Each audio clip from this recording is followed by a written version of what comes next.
오늘은 종려 주일입니다. 예수님께서 예루살렘에 입성하신 날을 기념하는 날이죠. 사람들이 겉옷을 길에 펴고 종려나무 가지를 흔들면서 호산나 호산나 다윗의 자손이여 찬송하리로다, 이렇게 찬양을 불렀습니다. 오늘 우리가 읽은 본문은 그 입성 장면은 아닙니다. 그보다 조금 앞선 시간에 예수님이 제자들과 함께 빌립보 가이사랴 지방에 가셨을 때의 이야기입니다. 오늘 본문의 말씀 가운데 세 가지 질문을 만나게 되죠. 사람들이 주님을 누구라고 합니까? 당신은 예수님을 누구라고 합니까? 예수님께 당신은 누구입니까? 이 세 가지 질문을 가지고 이 질문이 주어지는 자리로 함께 나아가도록 하겠습니다. 먼저 우리 13절에 있는 말씀 보시면은 예수께서 어느 지방에 이르셨어요? 빌립보 가이사랴 지방에 이르셨습니다. 여러분, 이 지명을 그냥 지나치지 마시길 바랍니다.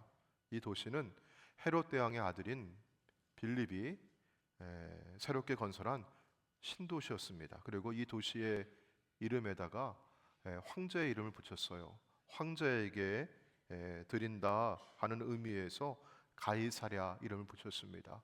지중해 연안에 가이사랴라고 하는 도시가 또 있었어요. 그래가지고 구별하기 위해서 빌립이 자기의 이름을 붙여가지고 빌립보 가이사랴 이렇게 불렀던 것이죠. 당시 로마의 황제의 이름을 붙인 도시들이 곳곳에 있었어요. 그런데 이 도시들은 그 황제의 이름을 붙이기 위해서는 두 가지 조건이 충족이 되어야 했습니다. 첫 번째는요, 황제는 제일 높은 사람이잖아요. 그만큼 도시가 위용이 있어야 합니다. 큰 도시여야 되는 겁니다. 작은 도시에다가, 작은 마을에다가 황제의 이름을 붙일 수가 없어요. 두 번째는요, 이 당시 사람들은 황제를 하나님의 아들이라고 여겼어요. 신의 아들이라고, 살아있는 신으로 그렇게 숭배했습니다. 그래서 황제 도시라고 불릴 그런 도시는 언덕의 가장 높은 곳에 황제를 위한 신전을 가지고 있었습니다. 이 빌립보 가이사랴도 그런 곳이었습니다. 세 가지를 자랑했습니다. 첫 번째는 힘을 자랑했습니다. 권력이 있었다, 경제력을 가지고 있다, 그만한 힘이 있다, 그런 도시였어요. 두 번째는요, 지식을 자랑했습니다. 그래서 이 도시에는 지식의 보고라고 하는 큰 도서관이 있었어요. 그리고 사람들은 저마다 난 책을 얼마나 소장하고 있어, 이걸 자랑했어요. 서재를 자랑을 했습니다. 세 번째는 아름다움이었습니다. 도시를 아주 아름답게 꾸미고, 그리고 집마다 아름다운 조각상들을 가지고 있었습니다. 힘, 지식, 아름다움이 집약된 황제의 도시가 빌립보 가이사랴였습니다. 근데 이 도시에 예수님과 그 일행이 나타난 것입니다. 화려한 신전과 웅장한 건물들이 사람들을 압도하고 있는 이 도시에 변변한 거처도 없이 복음 전하기 위해서 그렇게 여기저기 다니면서 복음 전하는 예수님과 제자들을 보니까 행색이 남루했던 것이죠. 얼마나 초라해 보였겠습니까? 온갖 아름다움으로 치장되어 있는 이 신전을, 황제의 신전을 올려다보는 그 자리에서 예수님이 제자들에게 물으셨던 겁니다. 사람들이 인자를 누구라고 하느냐? 제자들은 사람들의 말을 전했습니다. 어떤 사람은요, 세례 요한이라고 합니다. 어떤 사람은요, 엘리야라고도 합니다. 또 어떤 사람들은요, 예레미야나 다른 선지자 중에 한 사람이라고 얘기합니다. 여러분, 지금 여기 사람들이 말하는 것은 모두가 다 위대한 이름들이죠. 아무도 예수님을 작게 보질 않았습니다.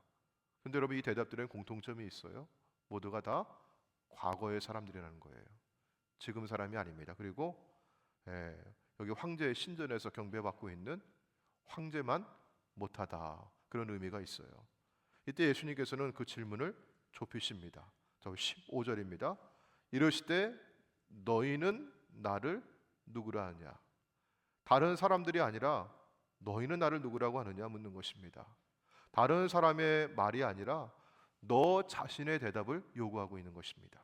여러분, 신앙은요, 다른 사람의 말을 듣고 전하는 것이 아닙니다. 스스로 고백하는 것입니다. 고백하기 위해서는 주님과의 만남이 있어야 합니다. 부모님의 신앙을 고백하는 게 나의 신앙이 아닙니다. 교회의 전통과 교회가 그동안 가르쳐왔던 것들을 그냥 앵무새 읊듯이 그렇게 잘 말하는 것이 좋은 신앙이 아닙니다. 내가 살아계신 주님을 만나는 경험이 있고 투박한 언어지만 거친 말이지만 그것을 내 입으로 고백할 수 있어야 하는 것입니다. 베드로가 대답을 했습니다. 우리 16절이죠. 우리 같이 한번 읽어볼까요? 16절. 자, 시작. 시몬 베드로가 대답하여 이르되 주는 그리스도시요 살아계신 하나님의 아들이시니이다. 아멘. 그리스도는 헬라어로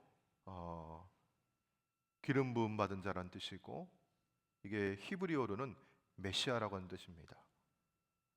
하나님 보내신 구원자라고 하는 의미예요. 또 베드로는 살아계신 하나님의 아들이라고 했습니다. 당시 로마 황제가 신의 아들이라고 불렸습니다. 황제들은 스스로를 신성한 존재로 여겼습니다. 가이사라 빌립보에는 그 황제를 숭배하는 거대한 신전이 언덕 위에 세워져 있었습니다. 그 자리에서 베드로가 말한 것입니다. 저 언덕이 신전에서 경배받고 있는 로마의 황제가 구원자가 아닙니다. 내 앞에 계신 당신이 구원자입니다. 크고 화려한 신전에서 사람들의 경배를 받는 황제가 살아있는 신이 아닙니다. 비록 보잘것없는 행색에 아무런 힘도 권력도 아름다움도 갖고 있지 않지만 내 앞에 계신 당신이 구원자이십니다. 살아계신 하나님의 아들이십니다. 이렇게 고백하는 것입니다. 이것은 신학적인 진술이 아닙니다. 삶의 선언이고 마음의 고백이며 신앙의 고백인 것입니다. 황제의 논리, 힘의 논리, 성공의 논리가 지배하고 있는 그 세상 앞에서 길이요 진리요 생명이신 주님의 길을 따르겠다고 하는 삶의 고백이었어요. 예수님이 말씀하십니다. 우리 17절입니다. 예수께서 대답하여 이르시되, 자, 누구야? 이렇게 부르시죠. 바요나 시몬아.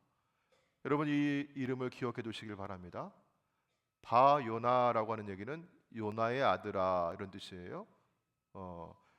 요한의 아들 그런 뜻입니다. 요나, 요한. 바요나, 요한의 아들 시몬아, 요나의 아들 시몬아, 내가 복이 있도다. 이를 내게 하게 하니는 누가 아니에요? 혈육이 아니요 누구시라? 하늘에 계신 내 아버지시라. 아멘. 사도 베드로가 주는 그리스도시요 살아계신 하나님의 아들이십니다. 이런 고백을 했어요. 이 신앙의 고백은 내가 영리해서 내가 공부 많이 해서 그래서 한 고백이 아니라는 것입니다. 부모가 가르쳐준 신앙의 고백이 아니라는 것이에요. 하나님 아버지가 하늘에서 내게 부어주신 겁니다. 사랑하는 성도 여러분, 여러분 가운데 어떤 분은요 신앙을 고백하실 때마다 참 쑥스럽게 부끄럽게 고백하시는 분이 계세요. 부끄럽지만 주님은 제 안에 계시고요 주님이 저의 왕이세요, 주인이세요. 이렇게 고백하시는데 좀 부끄러워하세요, 쑥스러워하세요. 하지만 여러분 그런 고백을 하기까지 이미 성령께서 그 안에 임하셨고 하늘의 은혜가 부어진 줄로 믿으시길 바랍니다. 하나님의 은혜입니다. 여러분도 하나님의 은혜를 받으신 분들입니다. 참된 신앙의 고백은 위로부터 임하는 것입니다. 자, 오늘 저는 이 자리에서 여러분께 묻고 싶어요. 너희는 나를 누구라 하느냐는 예수님의 질문 앞에 여러분의 대답은 무엇입니까? 다른 사람이 하는 말이 아니라 여러분 자신의 대답을 해보시기 바랍니다. 아직 예수님이 누구신지 대답을 못하시는 분이 계시다면 하나님 아버지께서 내게 알게 해달라고 기도하시길 바랍니다. 이 베드로의 고백 위에 예수님은 놀라운 약속을 주십니다. 18절에 있는 말씀이죠. 또 내가 내게 이르노니 너는 누구라? 베드로라. 이런 베드로라고 하는 말을 헬라어 성경에서는 페트로스 이런 단어를 썼어요. 페트로스라고 하는 말은 돌이라고 하는 뜻이에요. 반석이라고 하는 뜻이에요. 자, 그런데 여러분 그 뒤에 보시면은 내가 이 무엇 위에, 반석이, 여기 반석이란 말이 또 나오잖아요 보니까요. 근데 여기 반석은 페트라라고 하는 단어를 썼습니다. 이 반석 위에 내 무엇을 세울 것이다? 교회를 세우리니. 그래서 로마 카톨릭 교회에서는요, 베드로 위에 교회가 세워져 있다, 그렇게 얘기하는 것입니다. 근데 여러분 단어가 달라요. 여기 베드로다 하는 것은 페트로스. 그럼 베드로가 남자예요, 여자예요? 남자죠. 남성 단어예요, 이 단어는요. 반석이란 뜻인데 작은 돌이에요. 작은 바위예요. 이렇게 밀고 흔들면 흔들릴 수 있고 움직일 수 있는 정도의 바위입니다. 페트라는요, 여성 단어를 썼어요. 여성성을 썼어요. 요즘에는 뭐 젠더 이슈가 있고 뭐 남성 여성 평등이 있다고 해가지고 성중립적인 단어를 써야 한다고 하지만, 이런 전통적으로 교회를 표하는 영어에서는요, 그 대명사를 it라고 하지 않았습니다. she라고 했어요. 여성성을 썼던 겁니다. 여기 이 반석 위에 내 무엇을 세우겠다? 교회를 세우겠다. 이 반석은요, 큰 바위입니다. 이건 사람이 와서 밀고 흔들어도 흔들리지 않고 밀리지 않고 움직이지 않는 바위예요. 기초인 것입니다. 여러분, 그러면 뭘까요? 사람은 변해요. 사람은 움직여요. 그런데 여러분, 무엇이 변하지 않습니까? 그 사람들이 모여서 공동체를 이루고 있는 교회의 신앙 고백은 달라지지 않는 것입니다. 우리가 시대가 바뀌고 세상이 바뀌어가지고 우리 예배 형식도 많이 바뀌었고 신앙생활하는 모습도 많이 바뀌었지만, 여러분, 우리가 고백하고 믿고 우리가 살아가는 기초가 되는, 여러분, 신앙은 변하지 않는 겁니다. 교리는 달라지지 않는 것입니다. 신앙의 고백인 것이죠. 자, 지금 눈앞에 보이는 로마 황제의 신전이 이런 거대한 반석 위에 세워져 있다고 했어요. 언덕 위에 있다고 했어요. 그러나 여러분, 그것은 세상에 무엇이든지 영원하지 않습니다. 지금 뭐 성지 순례를 가보시면은요, 예전에 그렇게 황제의 신전이 세워져 있던 곳에는 폐허만 남아 있습니다. 흔적만 남아 있습니다. 반면에 신앙의 고백 위에 세워져 있는, 흔들리지 않는 거대한 반석에 세워져 있는 주님의 교회는요, 세상이 변하고 시대가 흘러가도 지금도 견고하게 세워져 있음을 믿으시길 바랍니다. 여러분, 이것이 교회입니다. 음부의 권세가 교회를 이기지 못합니다. 그럼 여러분의 신앙은 지금 어디 위에 세워져 있습니까? 예수님이 누구신지에 대한 신앙의 고백 위에 세워져 있습니까? 자, 그런데 바로 다음 장면에서 분위기가 바뀌는 것을 보게 돼요. 자, 우리 21절에 있는 말씀 볼까요? 21절 보시면은요, 자, 언제로부터라고 되어 있어요? 이때로부터. 그럼 여러분, 이때가 언제를 말할까요? 지금 빌립보 가이사랴에서 황제의 신전을 바라보면서 그 아래서 예수님과 제자들 대화를 나누고 있어요. 사람들이 나를 누구라고 하느냐?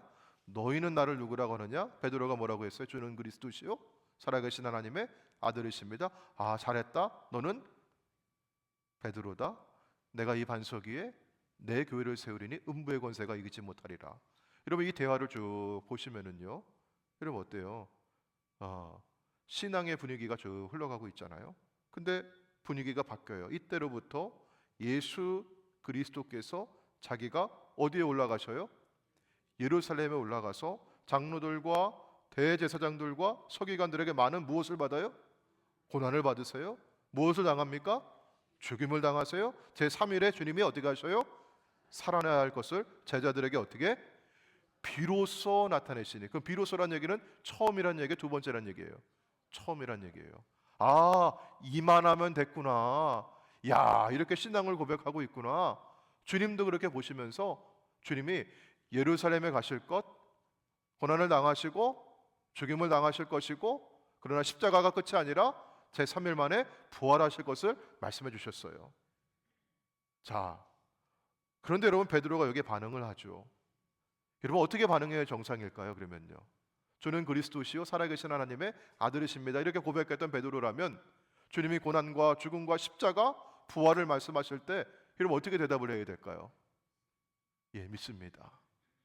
부족하지만, 연약하지만 주님의 길에 제가 함께 하겠습니다. 그런 대답이 나왔으면 좋았을 텐데 제가 분위기가 바뀌었다고 얘기했죠. 자, 22절 말씀 볼게요. 22절. 베드로가 예수를 어떻게 했어요? 붙들고라고 했죠. 이 붙들고라고 하는 단어는 뭐냐면요, 마치 우리 싸울 때 상대방에 뭘 쥐어요? 아유, 어떻게 이렇게 잘하세요? 예, 멱살을 쥐고 그 옷자락을 어떻게 악력으로 움켜쥐고 그런 뜻이에요. 예수님을 어떻게 했다는 얘기예요? 멱살잡이 했다는 얘기예요. 그 다음에 뒤에 나온 단어가 뭐예요? 붙들고 뭐하여 이르되? 항변하여 이르되라고 되어 있잖아요. 근데 이 항변하다고 하는 이 단어가, 이 동사가 예수님도 쓰신 단어예요. 예수님이 언제 쓰셨을까, 이 단어를요? 자, 예수님이 복음 전하다가 병든 사람 고치십니다. 그럼 그 가운데 누굴 데릴 거예요? 귀신 들린 사람을 데릴 거예요. 그 예수님께서 귀신을 내어 쫓으실 때, 야, 귀신아, 너 좀 나가줄래? 그렇게 부탁을 하세요? 아니면 귀신에게 너 나가! 하면서 꾸짖으세요? 꾸짖다는 단어, 이 단어가. 그러니까 베드로가 지금 뭐 하고 있는 거예요? 예수님의 옷자락을 잡고 멱살 잡듯이, 누구에게 꾸짖듯이? 귀신을 꾸짖듯이 그렇게 주님께 항변하고 있는 것입니다. 베드로가 예수님의 옷자락을 잡고 꾸짖고 나무란 것, 불과 얼마 전에 당신은 그리스도시라고, 살아계신 하나님의 아들이시라고 고백했던 그 사람이 지금 예수님을 꾸짖고 있는 것입니다. 주님이라고 부르면서 주님을 나무라고 있는 것입니다. 이것이 베드로의 민낯이었어요. 그리고 이것이 저와 여러분의 얼굴인 것입니다. 베드로는 위로부터 부어주시는 하나님의 은혜를 입었습니다. 그 은혜가 아니고서라면 그는 이런 고백을 할 수가 없어요. 주는 그리스도시요 살아계신 하나님의 아들이시라고 이 고백을 어떻게 할 수 있었을까요? 하나님의 은혜가 임했던 것입니다. 우리도 위로부터 부어주시는 하나님의 은혜를 받은 사람이에요. 이 자리에 계신 여러분들도 신앙을 고백하시지 않습니까? 예수님이 나의 주인이시라고, 그분이 나의 그리스도시라고, 그분이 나의 하나님이시라고, 나의 구원자라고 여러분 고백하시잖아요. 그 고백을 이뤄서 여러분 세례를 받으셨잖아요. 우리 다음 주에는 5분이 우리 세례를 받으실 텐데, 이런 그분들이 그냥 세례 받지 않아요. 예수님 나의 구원자세요, 나의 그리스도세요, 주님 나의 왕이세요, 이런 고백을 할 때 세례를 받는 거거든요. 자, 여러분, 그런데 어때요? 동시에 우리의 그 입으로 주님을 꾸짖습니다. 내가 기도하면서 마음에 가지고 있었던 것, 그러나 주님의 응답이 내 마음에 들지 않을 때 우리는 속으로 항변합니다. 주여, 왜 이런 일이 내게 일어나야 하는 것입니까? 오 주님, 왜 제가 이 길을 가야 하는 것입니까? 고백과 항변이 같은 입에서, 한 입에서 나오고 있는 것이죠. 자, 그러자 예수님이 이렇게 말씀하십니다. 우리 23절에 있는 말씀 볼게요. 예수께서 뭐 하시며 베드로에게 이르시되, 여러분 지난주 말씀에서 우리가 함께 나누었잖아요. 예수님이 길을 가시다가 돌이키시며 뭔가 말씀하실 때는 중요한 일이 벌어지는 거예요. 지금도 예수님이 베드로에게 돌이키시며 말씀하십니다. 사탄아, 내 뒤로 물러가라. 너는 나를 뭐하게 하는 자라? 여러분, 사람이 길을 가다가 어떻게 넘어져요? 뭐에? 걸려 넘어지지 않겠어요? 길을 가다 뭐에 걸려지겠어요? 돌부리에 걸리잖아요. 걸림돌이란 얘기예요. 얼마 전에 주는 그리스도시요 살아계신 하나님의 아들이십니다 고백할 때 베드로를 두고 뭐라고 불렀어요? 너는 반석이다. 비록 움직이지 않는 거대한 반석 아니라 할지라도 넌 반석이야. 너 든든해. 너 괜찮아. 그렇게 말씀해 주신 거였거든요. 근데 지금은 뭐가 됐어요? 그 돌이 뭐가 됐어요? 주님의 발뿌리에 걸리는 걸림돌이 된 것이에요. 걸림돌이에요.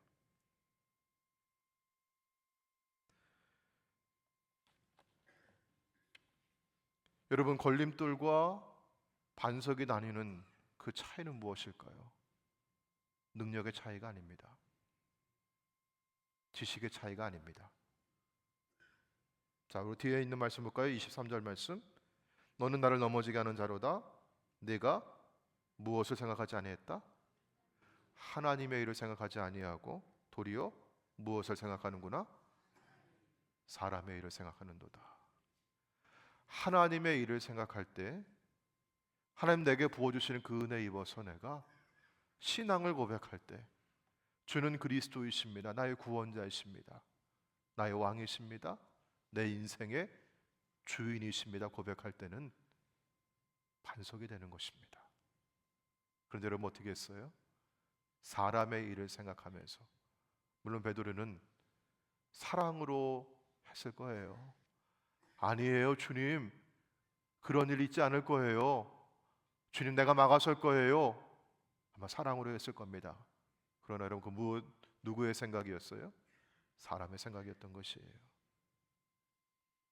하나님의 일을 생각할 때 반석이 되었고 사람의 일을 생각할 때 걸림돌이 되었습니다. 사랑하는 여러분, 세 번째 질문을 한번 해보도록 할게요. 그러면요, 첫 번째 질문, 사람들은 예수님을 뭐라고 하느냐? 두 번째는 당신은 예수님을 누구라고 하느냐? 세 번째 질문 뭐였어요?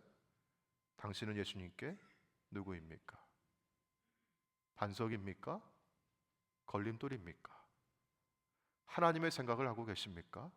사람의 일을 생각하고 계십니까? 자, 예수님은 24절에 이렇게 말씀하십니다. 우리 같이 한번 읽어볼까요? 24절. 자, 시작. 이에 예수께서 제자들에게 이르시되 누구든지 나를 따라오려거든 자기를 부인하고 자기 십자가를 지고 나를 따를 것이니라. 아멘. 예수님을 따라오려거든 첫 번째 뭘 하라고 합니까? 자기를 부인하고, 여기 부인하다 이 단어가 헬라어로 아파루 네우마이라는 단어입니다. 이 단어는 법정에서 썼던 단어입니다. 사람은 관계가 있어요. 늘 동업할 때에는 동업자와의 관계가 있어요. 사업이 잘 될 때 관계가 좋았어요. 근데 어떤 일로 인해서 그 관계가 틀어졌어요. 어디까지 갔습니까? 법정까지 간 거예요. 사랑해서 님이 되어 결혼을 했어요. 근데 사랑이 식었대요. 어떻게 사랑이 변해? 그러면서 뭐가 돼요? 남이 되었대요. 어디로 갑니까? 법정으로 가요. 거기서 관계를 청산하는 겁니다. 그러면서 뭐라고 얘기하는 거예요?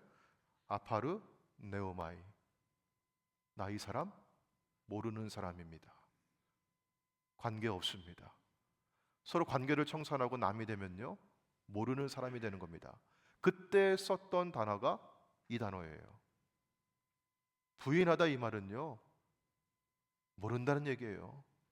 나와 관계없는 사람이란 얘기예요. 여러분, 그런데 이 단어를 누구에게 썼습니까? 타인이 아니라 누구에게 썼어요? 자기 자신이라는 얘기예요. 내가 없는 사람이 어디 있겠습니까? 그럼 여러분 이게 무슨 뜻일까요?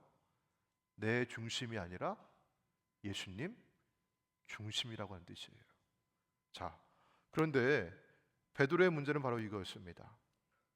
자기를 부인하지 않았다는 것이, 자기의 생각, 자기의 계획, 자기의 논리가 여전히 중심에 있었던 것입니다. 하나님의 길이 자기의 생각과 다를 때 그는 예수를 붙들고 항변했습니다. 오늘 종료주일 예수님이 예루살렘으로 걸어가십니다. 그 길은 자기를 부인하는 길입니다. 십자가를 지는 길입니다. 그리고 그 길을 따라가는 것이 제자의 길입니다. 그런데 베드로는요, 여러분 잘 아시듯이 그 길을 따라가지 못했습니다. 예수님이 잡히시던 그 밤에 베드로는요, 그 관정 안에 이렇게 따라 들어갔어요. 근데 거기에서 집을 지키는 여자아이가 당신도 그들 중에 한 사람 아닙니까? 라고 물었을 때 베드로가 예수님을 모른다고 했습니다. 나는 아니라고, 난 모른다고. 자기를 부인하라고 했는데 누구를 부인했어요? 주님을 부인했어요. 나 모르는 사람이에요. 관계없는 사람이에요. 나랑 관계 짓지 마세요. 여러분, 여기에서 이 이야기가 끝났다고 한다면 베드로의 이야기는 아마 비극일 것입니다. 그런데 성경은 여기서 끝나질 않습니다. 오늘 우리가 읽은 본문은 아니지만 요한복음 21장 15절에서 예수님께서는, 부활하신 주님께서는 디베라 호숫가에 베드로를 찾아오셨습니다. 우리 요한복음 21장 15절에 있는 말씀 우리 화면 보시고 같이 한번 읽어볼까요? 자, 시작. 그들이 조반 먹은 후에 예수께서 시몬 베드로에게 이르시되 요한의 아들 시몬아 내가 이 사람들보다 나를 더 사랑하느냐 하시니 이르되 주님 그러하나이다. 내가 주님을 사랑하는 줄 주님께서 아시나이다. 이르시되 내 어린 양을 먹이라 하시고. 아멘. 여러분, 여기 파란색 글씨로 시몬을 부르시는데 이름을 뭐라고 부르세요? 요한의 아들 시몬아, 바요나 시몬아. 가이사라 빌립보에서 바요나 시몬아 부르셨을 때 그는 주는 그리스도시요 살아계신 하나님의 아들이십니다 라고 고백했어요. 그러나 여러분, 이 이름 속에는 실패와 부인이 담겨 있습니다. 당신도 그 중에 한 사람 아닙니까? 그때 그는 예수님의 이름을 모른다고 부인했습니다. 주님은 내가 나를 사랑하느냐고 몇 번 물으셨어요? 3번 물으셨어요. 베드로가 닭 울기 전에 예수님 몇 번 부인했어요? 3번 부인했어요. 주님 모른다고, 나와 관계없는 사람이라고 그렇게 부인했던 그 3번의 질문으로 예수님은 그 자리를 감싸 주셨습니다. 베드로가 대답을 합니다. 주님, 모든 것을 아시오매 내가 주님을 사랑하는 줄을 주님께서 아시나이다. 그리고 이 대답을 들으신 후에 주님은 내 양을 먹이라고 하십니다. 걸림돌이 된 이후에도, 3번 부인한 이후에도 예수님은 베드로를 버리지 않으셨습니다. 다시 이름을 부르십니다. 다시 물으시고 다시 사명을 주십니다. 사랑하는 성도 여러분, 이것이 바로 복음의 핵심입니다. 내가 반석이 되지 못하고 걸림돌이 되었을 때에도 예수님은 내 이름을 부르십니다. 그리고 나는 그 사람을 알지 못합니다. 예수님을 부인했을 때도 주님은 찾아오십니다. 우리가 이곳 예배당에서 주님의 이름을 부르며 찬양하고 돌아서서 세상 밖으로 나가가지고 예수님 모르는 사람처럼, 예수님과 관계없는 사람처럼 살아가는 그 삶의 자리 가운데도 주님은 버리지 아니하시고, 주님 너는 안 되겠다고 포기하지 아니하시고 다시 찾아오셔서 우리의 이름을 불러주십니다. 요한아, 내가 나를 사랑하느냐?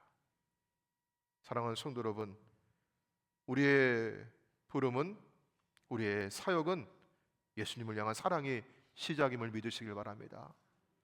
주님은 이렇게 묻지 않으셨어요. 너 이제 그만큼 성장했느냐? 너 이제 그만큼 성숙했느냐? 너 다시는 실수하지 않을 거지? 주님 그렇게 물으신 거 아니에요. 내가 나를 사랑하느냐? 여러분, 그러나 그 사랑은 내 중심의 사랑이 아니라 예수님 중심의 사랑으로 고백되어야 할 것입니다. 하나님의 일을 생각하시는 저와 여러분 되시길 바랍니다. 오늘 우리의 삶의 자리 가운데 찾아오셔서 내가 넘어지고 실패하고 주님을 부인하고 주님과 아무 상관없는 사람처럼 그렇게 살아가는 그 자리 가운데도 오늘 찾아오셔서 여러분의 이름을, 오늘 저의 이름을 부르시는 주님의 음성을 들으시기를 주의 이름으로 축원합니다. 우리 이 시간 함께 찬양하면서 우리 주신 말씀 기억하고 우리 함께 기도하기를 원합니다. 사랑하는 성도 여러분, 오늘 우리는 베드로의 두 얼굴을 보았습니다. 반석이 된 베드로의 얼굴과 걸림돌이 된 베드로의 얼굴이었습니다. 그러나 그 얼굴은 우리 자신의 얼굴이었습니다. 주님은 걸림돌이 된 베드로마저 버리지 아니하셨습니다. 다시 찾아오셔서 바요나 시몬아 그 이름을 불러주셨습니다. 오늘 저와 여러분의 이름을 부르시는 주님의 음성 들으시길 바랍니다. 내가 나를 사랑하느냐? 내가 주님 몰라요, 나와 상관없어요, 3번 부인했던 그 자리, 그 밤 주님은 다 하시면서도 찾아오셔서 내가 나를 사랑하느냐? 내가 나를 사랑하느냐? 내가 나를 사랑하느냐? 3번 물으시면서 우리의 그 상처, 그 실패의 그 흔적, 내가 주님 배반했어요 라고 했던 여러분 그 마음에 주님 찾아오셔서 우리를 감싸 주십니다. 그리고 우리의 이름을 부르십니다. 사랑하는 성도 여러분, 우리 사랑합니다 나의 예수님 함께 고백하면서 주의 음성 가운데 주님 제가 주님 사랑합니다 그렇게 고백할 수 있는 저와 여러분 되시길 바랍니다. 주님 내 이름을 불러주십니다. 내 이름 아시죠? 함께 찬양하시고 사랑합니다 나의 예수님 이어서 우리 찬양하도록 하겠습니다.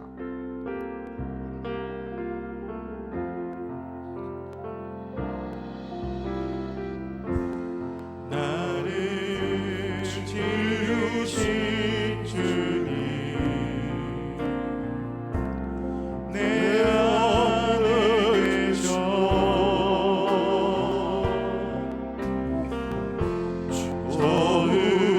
처음부터 내 삶은 그의 손에 있었죠.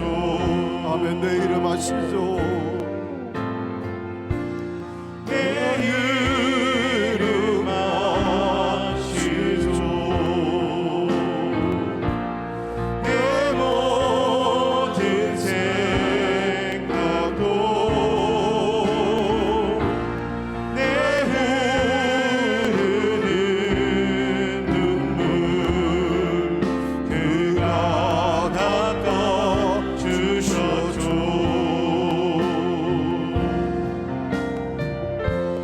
그는 내 아버지 난 그의 소유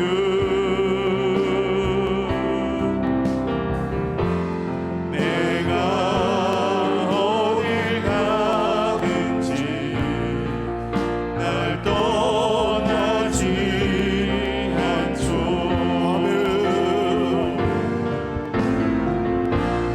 내 이름 아시죠. 내 모든 생각도 아마라 부를 때 그가 들으시죠. 사랑한다 들어 사랑한다 하느라 내가 너를 사랑하노라. 사랑한다 하느라 내게 축복 사랑한다 내 더하노라. 딸아. 사랑한다 내 딸아. 내가 너를 사랑하노라. 사랑한다. 사랑한다 내 딸아. 내게 축복 우리 입술을 열어 고백하며 사랑합니다 나의 예수님. 사랑합니다 나의 예수님. 아멘. 사랑합니다 주님. 사랑합니다 아주 많이요. 사랑합니다 나의 예수님. 사랑합니다 그것뿐이에요. 사랑합니다. 사랑합니다 나의 예수님. 아멘. 사랑합니다 아주 많이요. 사랑합니다 나의 예수님. 사랑합니다 그것뿐이에요. 우리 주님의 음성 들으시길 바랍니다. 사랑한다 내 아들아. 사랑한다 하느라 내가 너를 사랑하노라. 사랑한다 하느라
주셔서 우리 통성으로 기도합니다. 아버지 하나님 감사합니다. 저희들 이 시간 불러주시고 아버지의 말씀 앞에서 내가 주님을 사랑합니다 고백할 수 있도록 아버지 은혜 주시니 고맙습니다. 주는 그리스도시요 살아계신 하나님의 아들이십니다. 아버지 신앙의 고백할 수 있도록 아버지 하나님의 성령의 세임을 주시고 아버지 은혜를 보내주시니 고맙습니다. 하늘의 은혜를 입은 저희들인데 아버지 예수를 가지고 주님을 배반하고 주님을 부인하고 나 주님 모른다고 주님과 상관없는 사람이라고 그렇게 살아오는 삶의 자리도 있습니다. 실패의 자리 있습니다. 그러나 주님 외면하지 아니하시고 포기하지 아니하시고 다시 찾아와 주셔서 내 이름을 불러주신 하나님 감사합니다. 아유나 시몬아 내가 너를 사랑하노라 주님 말씀해 주시니 고맙습니다. 아버지 하나님 주의 음성 듣게 하여 주옵소서. 내 이름을 불러주시며 말씀하시는 주님의 음성 듣게 하여 주옵소서. 아버지 하나님 고백하기를 원합니다. 내가 주님 사랑합니다.